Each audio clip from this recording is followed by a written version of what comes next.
인과응보, 악인들이 죄를 받아야 하는 것은 당연한 이치입니다. 끝까지 자기 죄를 인정하지 않고 남 탓만 하는 진나영과 장윤자 모녀가 어떻게 비참한 최후를 맞게 된다는 이야기를 해보려고 합니다. 나영아 결혼한 지 얼마 안 돼서 재산 분할을 해도 쥐꼬리만큼밖에 못 받을 텐데 이러다 애도 뺏기고 길거리에 낳는 건 아니겠지? 장윤자의 말에 나영은 분노했습니다. 엄마 억울해. 내가 뭘 잘못했는데 전부 아버님이 시켜서 한 짓인데 왜 나만 쫓겨나냐고. 다 망해도 아버님은 400억 땅을 받는단 말이야. 구독, 좋아요를 눌러주세요. 제가 영상을 제작하는데 큰 힘이 됩니다.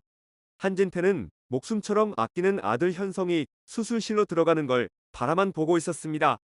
현성아 이렇게 가면 안 된다. 모두 다 못난 아비 탓인데 아무 죄도 없는 너한테 어떻게 이런 일이 생기니? 그는 비로소 김마리의 심정을 이해하게 됐습니다. 한진태는 김마리를 바라보며 말했습니다. 자식 때문에 마음 아파 보니 당신의 마음이 이제서야 이해가 되네요. 하늘에서 나한테 제대로 벌을 내리나 봅니다. 김마리는 한진태의 말에 기가 막혔습니다. 김마리는 말했습니다. 나한테 현우도 빼앗아 가더니 이제는 현성이까지 다치게 해? 평생을 빌어도 모자를 파네. 병원도 그만두 다 떠나면 괜찮을 줄 알았어? 그럼 현성이는 다치게 하지 말았어야지. 김마리는 한진태에 대한 미움을 쏟아냈습니다. 그러나 그녀의 연약한 몸은 연이은 충격에 버틸 힘이 없었고 혼절해버렸습니다. 우리 역시 현성의 사고로 큰 충격을 받았습니다. 수술 후 깨어나지 못하는 현성을 바라보며 괴로워했습니다.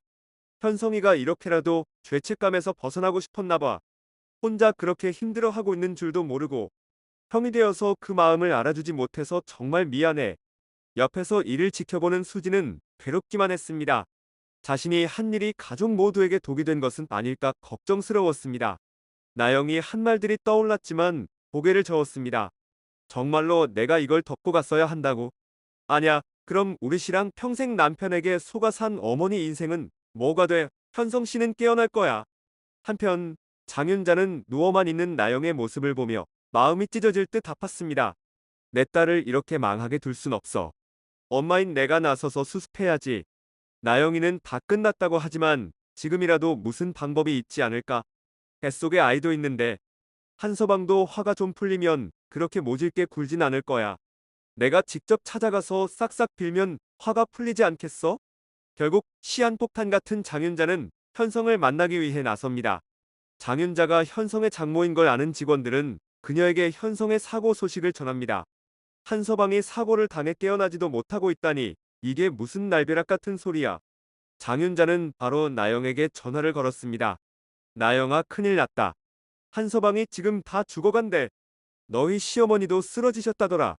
너 쫓아내고 해들 집안이 난리가 났어. 모든 걸 포기하고 있던 나영은 문득 정신이 번쩍 들었습니다. 아직 이혼이 확정된 것도 아니었고 뱃속의 아이도 현성의 핏줄이었기에 나영은 병실을 찾기로 결심했습니다. 병실에 도착한 나영은 창백한 얼굴로 겨우 숨을 쉬고 있는 현성을 마주했습니다.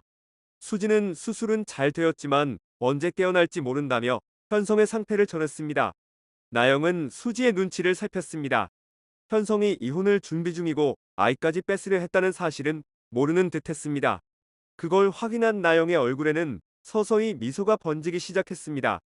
이혼 소장이 언제 날아올지 걱정하던 상황과 달리 현성의 사고로 인한 지금의 상황이 나쁘지만은 않아 보였습니다. 그 사이 한진태는 원장직을 내려놓았고 수지와 우리는 병원과 재단을 정리하느라 정신이 없었습니다.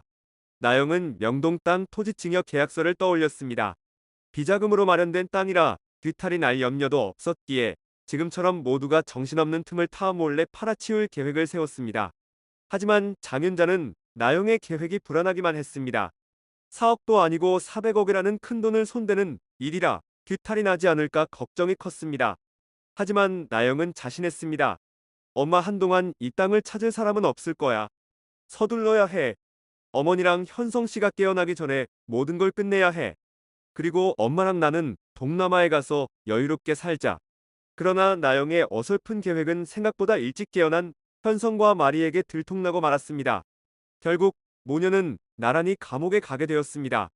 깨어난 현성은 나영이 왜 그렇게 무리를 했는지 이해할 수 없었습니다. 그러나 나영에게는 장윤자에게도 말 못할 비밀이 하나 있었습니다. 뱃속의 아이가 현성의 아이가 아니었던 것입니다.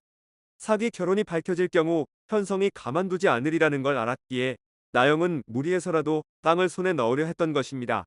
장윤자가 감옥에 가게 되면서 두리와 도영의 결혼은 순조롭게 진행되었습니다. 장윤자가 시어머니 노릇을 할 필요가 없어지니 최선영도 더 이상 결혼을 반대할 이유가 없어진 것입니다.